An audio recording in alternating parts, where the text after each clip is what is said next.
first and foremost, I'm a photographer and I'm a business owner, and I love running my own business. It's like the best, my most favorite thing in my whole life, I bet. So I think I'm able to really find kind of like the silver lining in everything. And I think I'm able to so bring that to business and to work, because people look at business owners and like, oh, that looks so fun. And it is, but it's also really hard. So I find that's like a huge part of my personality, is that I love like looking on the bright side of things, and because then you can always find it if you look for it.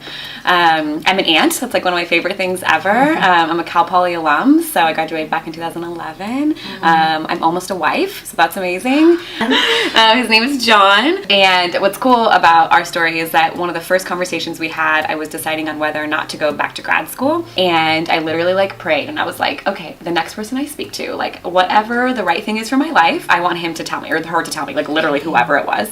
So I was like, okay, I have like an objective question for you as a stranger. I'm thinking about going back to grad school. I really love speech therapy and I really want to do it, but I also want to be a photographer. I kind of have a little business going. I know I want to do that permanently, part-time maybe. And he's like, I feel like you're really smart. I think you should start a business. My parents own their own businesses and like they love it, and I totally think you should do that. Like no bones about it. And I was like, okay, great. And I dropped out of school. So I've always had that foundation of confidence, because I've always trusted myself and my decisions, and realizing if it's a decision that goes poorly, I'm always learning from it. So I'm always like, any path that I choose to take, I trust myself in those decisions. Starting the business was not easy, but it was easy in the way that it wasn't something I was forcing. And one of my like core values is freedom. And my nephew was born in 2014, and I was working as a speech therapist or a learning therapist, and I couldn't get time off work to see him be born. And I was like, well, then I quit, because like I've worked so hard at that time building up this side business so that I could do what I wanted to do with my time. And again, because I trusted that I would spend my time properly, that I was like, I don't want to work for somebody else, when I would like being there for my nephew was like such a huge thing I wanted to be a part of. And so as soon as I quit that job and started my business full time, I saw him like every couple weeks, and they live in Washington. So I was like flying all the time. I was like, I don't have a job. I'm gonna go there all the time and really take advantage of the freedom that I like worked so hard for and then literally quit stability for. Also, it's like my life goal to like mentor and be there for college age women. So Girls Don't Handle It is a platform for young women to talk about the things that they are going through, they have gone through, that they don't typically talk about on social media or even with friends.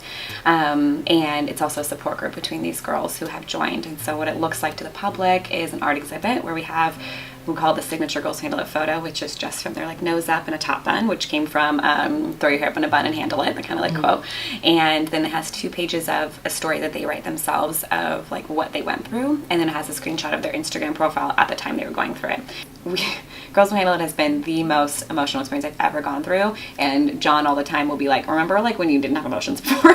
Now you do, and it makes a permanent effect. And it's been, I've never been as different as I have been with this one experience. You know, I don't think there's anything that can change you so fast and so deeply as coming to terms with what the people you spend every day with are really going through. I've learned so much about myself and the things that I can do and the things that I can't do, and it's been humbling. I don't think I would have been able to do it at a younger age.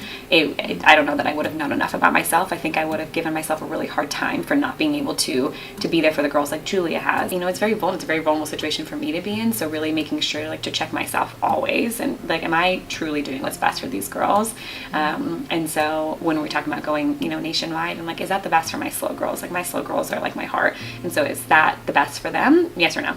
And so it's forced me to be incredibly self-reflective for sure. And so it's nice. I always think like you just like throw glitter up in the air and see what you catch, and now it's like, cool, I see what has stuck, and the common threads between them. The link between all of them is that it's like young women and people who are trying to like appreciate their life or maximize the things they're doing, or make a bigger difference, or then find what they really want to do and like be happier.